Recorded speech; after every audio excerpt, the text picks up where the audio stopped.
19 సంవత్సరాల యువకుడు కొండపై నుంచి దూకి ఆత్మహత్య చేసుకోబోతే కాపాడబోయి తన తల్లిదండ్రులు కూడా కొండపై నుంచి దూకి చనిపోయారు. ఇది మహారాష్ట్రలో జరిగింది. కునాల్ చంద్గుడి అనే ఒక యువకుడు ఐఫోన్ కొన్నాడు. తన తండ్రికి తెలియకుండా ఐఫోన్ కొన్నాడు.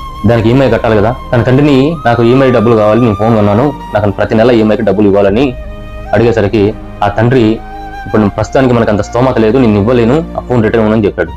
ఆ తండ్రితో గొడవపడి ఆ దగ్గరలో ఉన్న కొండ మీదకి వెళ్ళి నేను ఆత్మహత్య చేసుకుంటానని బేదిచ్చాడు. కొండ అంచుకు వెళ్ళిపోయి అక్కడున్న గ్రామస్తులు తల్లిదండ్రులు అందరూ ఎంత బతిమలాడినా గానీ అబ్బాయి వినిపోయేసరికి తన కొడుకుని ఎలా అయినా సరే కాపాడుకోవాలని తన తండ్రి చాటుగా వెళ్ళి పట్టుకునేసరికి ఆ అబ్బాయి లోపలికి దూకాడు. ఆ పైన ఉన్న తండ్రి కూడా అదుపు తప్పి లోయలో పడిపోయాడు. పైన ఉన్న ఆ తల్లి నా కొడుకు నా భర్త ఇద్దరు వెళ్ళి దూకేశారు, బ్రతికుండి నేనేం చేయాలి అని ఆ తల్లి కూడా పైన నుంచి దూకేసి. ఎంత దారుణం అండి. అసలు ఒక ఫోన్ కోసం ఇలాంటి దారుణాలకు ఓడిపడుతున్నారు ఇప్పుడున్న యూత్. నిన్ను కని పెంచారు, వాళ్ళు ఎన్నో కష్టాలు పడి ఉంటారు. నీ ఫోన్ కి ఈఎంఐ ఇవ్వలేదని నువ్వు చనిపోవడమే కాకుండా నీ తల్లిదండ్రులు కూడా చంపేశావు.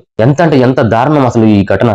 ఒక్కళ్ళు యూత్ మీకే చెప్తున్నా, ప్రతి ఒక్కళ్ళు మీ తల్లిదండ్రుల కష్టాన్ని గుర్తించి మీ తల్లిదండ్రుల స్తోమతను బట్టి మీకు ఏదైనా కావాలంటే అడగండి. స్తోమతను మించి మాత్రం మీరు అడగమాకండి. వాళ్ళు రెక్కలు ముక్కలు చేసుకొని ఎంతో కష్టపడి మనకి 3 పూట్ల భోజనం పెట్టి ఎంతో కష్టపడి చదివిస్తూ ఉంటారు. మీరు ఫ్రెండ్స్ని చూసి వాడిని చూసి వీని చూసి నాకు ఫోన్ కావాలి, బైక్ కావాలని మీ తల్లిదండ్రులని ఇలా ఏడిపించి చంపమాకండి. ఈ వీడియో మీకు నచ్చినట్లయితే ప్రతి ఒక్కరికి షేర్ చేయండి.